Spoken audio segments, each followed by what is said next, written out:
Hi, it's Jerry. We get a lot of questions about YouTube and being a YouTube creator. And the question that always comes up is, can I make a living off of YouTube? Well, I guess the best way to answer that is maybe. It's just a big world with a lot of moving parts to it. But what I would like to do is maybe share some things with you today, both as far as the competitive landscape, but the most important thing I would like to share with you is what you might want to consider doing if you want to start your own channel. So let's start with the landscape of YouTube.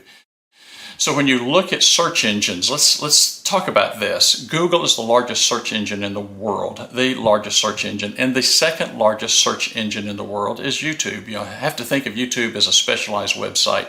This is something I think you'll find very interesting. Now, these are worldwide statistics, but there's 720,000 videos uploaded on an average every single hour of every single day. So if you were to look at that 24 hours a day, 7 days a week, that's 121 million videos are loaded on YouTube every single week. Now, topics vary, but still, that's a lot. Now, when you talk about, building your channel and those types of things, everybody wants to have 1 million subscribers or 100,000 subscribers. That seems to always be a goal. When you look at the amount of channels that are out there, there's 114 million channels that are out there, active channels. Now, these are active channels, but that doesn't necessarily mean that they actually have content on them.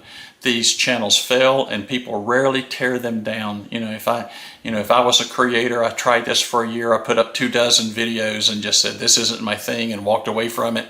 That channel's still out there, and you can always look at these channels. They may be, year old, 2 years old, 3 years old. I've even seen them 10 years old, and nobody's putting content up there, but there's still 114 million channels that exist out there. Something else to find interesting, 96% of the channels that exist have less than 10,000 subscribers, and 84% have less than 1,000 subscribers. So that kind of lets you know that, just building a channel and then all of a sudden getting thousands and thousands of subscribers, is a challenge. The other thing, and again, this is not to turn you away, but just to let you know how you have to prepare and work for this. 97% of the channels fail. In other words, people start them and then quit putting content on them. 97% of the channels that exist out there fail. So of that 114 million YouTube channels, you can do the math of how many of these channels fail, or people just throw their hands up and just give up and quit. Okay? So that gives you some statistics, not to scare you away, but just to let you know how big the YouTube landscape is. If you're wanting to do this to be able to supplement your income or attempt to be able to make this as something that could be your channel to live off of, let me give you some tips on what you might want to consider. And I'm going to bring this not just as a 7-year YouTube creator, but I'm going to also share this with you for the business that I run for 30 clients, to where we do commercial video on their websites, for training purposes or for corporate brochures and those types of things. So here are the tips I'm going to give you. Number one, who are you? What are you wanting to do? Define yourself. And then try to stick with that at least for a while. What is a while? 6 months or a year of doing the type of content that you think people would be interested in. So be able to define that. Second, good content. Well, good content is a number of different elements. So let me share with you what we do for our content. And there's so many people that do it different ways. We decided we would run a positive channel, no drama. We don't show broken bones. We don't show trips to the doctor. We don't do that type of stuff. We don't create drama. We don't create artificial drama. And I think some of you know what I'm talking about when I mention that. We do not do butts and boobs. We see a lot of that. I think that that's not the type of channel that we want to be affiliated with. There's a lot of that out there, and that's what I call clickbait.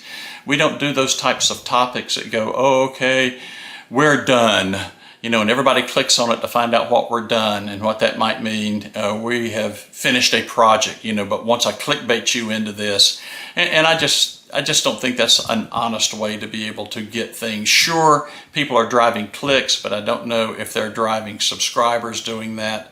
I may lose that debate. But we are not a clickbaity channel. We're not a drama channel. We try to show things in a positive way. I would encourage you to do the same thing. I wish more and more people would do that type of stuff. So content is king. Make sure that you do stuff. You sit around the campground and people will talk about what they like to do. Oh, that's a great way to start taking some notes. Those are the types of things that you might want to video. All right, next, you've got to have good video. You really need to have very, very good video. I have too many cameras, and the reason I have too many cameras is, I started with a cell phone, 7, 8 years ago. Then I graduated to another camera, another camera, another camera. This is the first camera I used. This is a Sony. This is what I would call a prosumer style camera. It does fantastic audio, does beautiful, beautiful video. It's a little large, it's a little cumbersome. It's one of these things. It's a high-end prosumer camcorder. I used it a lot. There is a downside to it, and the downside to it is you better get the biggest battery that they can possibly offer, because they do eat batteries. But above and beyond that, they're cumbersome, they're a little heavy. I mean, even with something that size, you go walking into a museum or something like that, you stand out. And I like to use the run and gun method. I like a smaller camera. I like to kind of blend in. When you walk in with something like that, you just don't blend in. The worst thing about it is the shutter that's in these camcorders. They may say that they have stabilization, but really they don't. The stabilization is really minimal in most of your camcorders unless you get something very, very expensive, very specialized, so they don't work very well. Next, I graduated to the DSLR. This is a Canon with a really high-end wide-angle lens. I don't have it on here right now, but I've got a zoom microphone, and man, does this do fantastic video. It's beautiful. I can do all kinds of tricks with it. It's just fantastic. I like using it, again, in the run and gun. Most people, when you go into a museum or you're going through a farm or something like that, and people see that, they don't, oh, okay, that's just somebody taking pictures. It does great. The problem with these DSLRs in this type of format, regardless whether it's a Canon, a Fuji, a Sony, those types of things, you really have to be able to gauge the way you shoot. You cannot be walking around with these. Yeah, they say they have stabilization, but it's not very good. It's getting better, but it's not one of these things where you can just walk. Like when I do hikes, I can't use one of these. I tried. There's some of my videos out there where I tried to walk with these. You have to walk. You have to, you have to record yourself like this, or you have to record the landscape that you're looking at. You have to do it in that fashion, and then walk some more, and then stop and shoot, walk some more and stop and shoot. But the video is incredible, so it works really, really great. The other thing that we use a lot are GoPros. This is just one of several I own. This is an older 7. I've got a 9. I've got too many GoPros. These things are wonderful. I do a lot of 2-camera, 3-camera shots with these. These are great when I do tips and I'm having to get close into something. The biggest thing about this is stabilization in a GoPro. DJI has one as well, but I really do like the GoPros. The stabilization is incredible. You can set it on auto and just go. You can get you a pocket full of batteries and you can shoot and shoot and shoot. You can run with them. You can hike the most difficult mountain. If you want to do the run and gun, you can get the handheld, which I've got the little, stick that goes up and down, and the little tripod and stuff like that. And it just fits in. You don't stand out that bad when you go into places, and you can walk around and do shooting, so it doesn't scare folks. So those are the things that I would talk about doing. Getting you good video. The second thing, you need good audio. So again, if you notice on this camera, it's got the windsock on it. The microphones that I use here have what they call dead cats, the big furry things that go on them. And then even with the YouTube videos that I do with my GoPros, I also have cages that I put these in, or I've got mods, and I can mount cameras on those with the furry thing you see on them. They call them dead cats, and I can do incredible audio, just beautiful audio.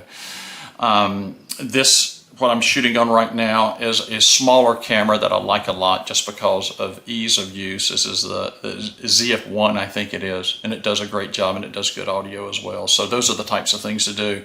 I've got all kinds of wireless mics. So when you talk about this over a 7-year period, I've bought a lot of camera gear. And that's just because you get into different scenarios. The GoPros work in some instances, the ZF-1 works in some instances, the Canon works in some instances, so you have to find something that fits what you're going to be shooting. Next, I'd like to talk about composition. The best thing to do is there's a lot of YouTube videos. There's also courses that you can go out there and take on composition. Composition is how do you frame your shot, how do you present your material, all those types of things. And composition is key. If you don't have good composition, if you're not really telling the story from a picture standpoint, people are going to just not be interested and turn it off. If they can't see well what you're seeing, if you're jerking the camera around, if you're moving too quick, if your camera does not like fast motion, you've got to learn. This is something that, I had to adapt to. You have to learn how to move very, very, very slow so that you don't get all that pixelization and blurriness and those types of things, especially when you're doing landscape work. That's very important. So take some classes. I probably, when I started my business, I probably took a year's worth of classes over time, and then, studied a lot of people that I liked on YouTube that was creating really good videos and saw what their composition was like. I'm not saying that I duplicate their efforts, but I learn from their efforts, so that's something to do as well.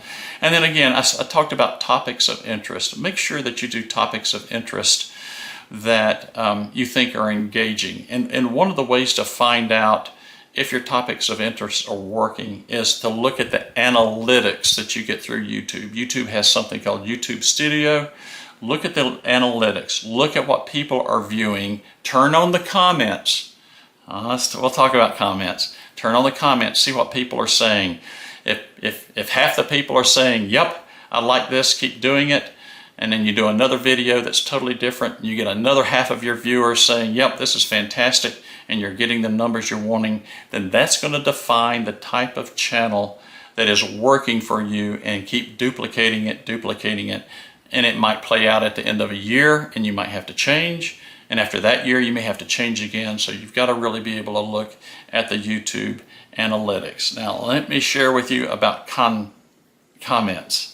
You need to have your comments turned on. This is the best feedback that you can get from your viewers. But some people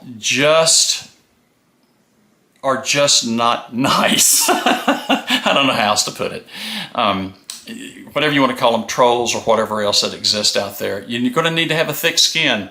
I call it the 9 out of 10 rule. If 9 people say, great job, we enjoyed your video, and then you get that one person that's nasty about it, then you know that you're doing a good job, and that person just doesn't have anything else to do but just to talk ugly to you. And that's just going to happen. The good thing about your YouTube Studio, you can go inside YouTube and you can take out all the dirty words. I've done that. I've taken out all the political words. I've taken out all the stuff that all the woke folks get all excited about, because I just don't want to hear those comments, and I don't think you do either.